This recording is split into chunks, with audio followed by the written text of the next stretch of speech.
अब तक आपने देखा हरियाणा रोडवेज की एक बस में बैठे मनोज और बबली को कुछ लोगों ने जबरन नीचे उतारा, उन्हें टॉर्चर किया और मार डाला। दोनों ने कोर्ट मैरिज की थी। पुलिस जांच में स्कॉर्पियो के ड्राइवर मनदीप और टोल नाका के ठेकेदार कुलदीप से कुछ सबूत मिले, लेकिन कोई चश्मदीद गवाह नहीं जो ये साबित कर सके कि इनका कत्ल बबली के घर वालों ने ही किया है। दैनिक भास्कर की थ्रिलर सीरीज मृत्युदंड में करनाल डबल मर्डर केस के पार्ट 3 में अब आगे की कहानी।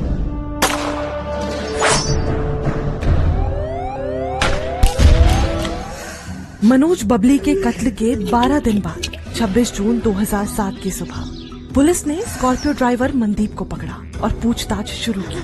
इंस्पेक्टर अमरदास के सामने कांपता हुआ मनदीप हाथ जोड़कर बोला, साहब गलती हो गई, मुझे नहीं पता था कि ये लोग किसी को किडनैप करेंगे। इंस्पेक्टर अमरदास ने गुस्से में जमीन पर डंडा पटका और पूछा, कौन लोग? सच सच बता वरना। मनदीप पसीने से तरबतर हो गया था।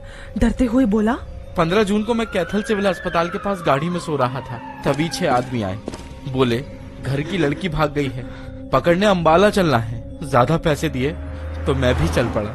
इंस्पेक्टर ने अब सख्ती से पूछा, उन्होंने कहा और तू चल पड़ा? मनदीप ने जवाब दिया, साहब मेरी बगल की सीट पर 52 से 53 साल का एक आदमी बैठा था। सब उसे गंगा राज ताऊ बोल रहे थे।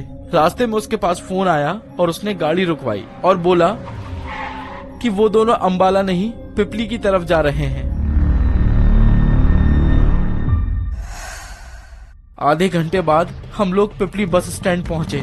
वहां मोटर गाड़ी पर 3 आदमी आए।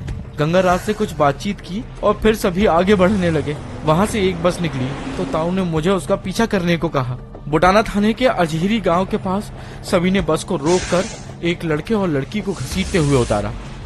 उन्हें मारते पीटते कैथल के करोड़ा गांव की तरफ आ गए। तब तक रात हो चुकी थी। उसके बाद का मुझे पता नहीं साहिब क्या हुआ। इंस्पेक्टर अमरदास ने फिर पूछा, दोनों का मर्डर होते देखा था या नहीं?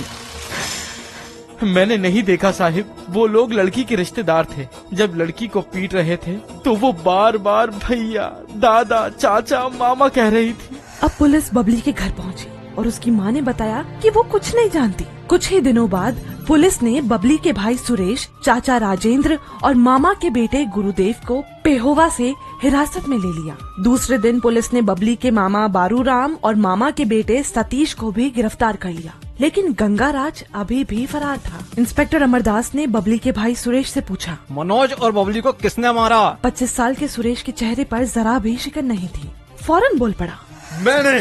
बबली ने हमारे परिवार की नाक कटवा दी थी। मनोज और हमारा गोत्र एक ही है, दोनों भाई बहन हुए। उनकी शादी कैसे बर्दाश्त कर लेता, इसलिए मार डाला। तभी बबली का चाचा राजेंद्र बोला, रस्सी से बांध के गर्दन तोड़ दी और दोनों की लाश नहर में फेंक दी। मनोज और बबली को आखिरी बार जिंदा देखने वाले कुलदीप के अलावा पुलिस के सामने कोई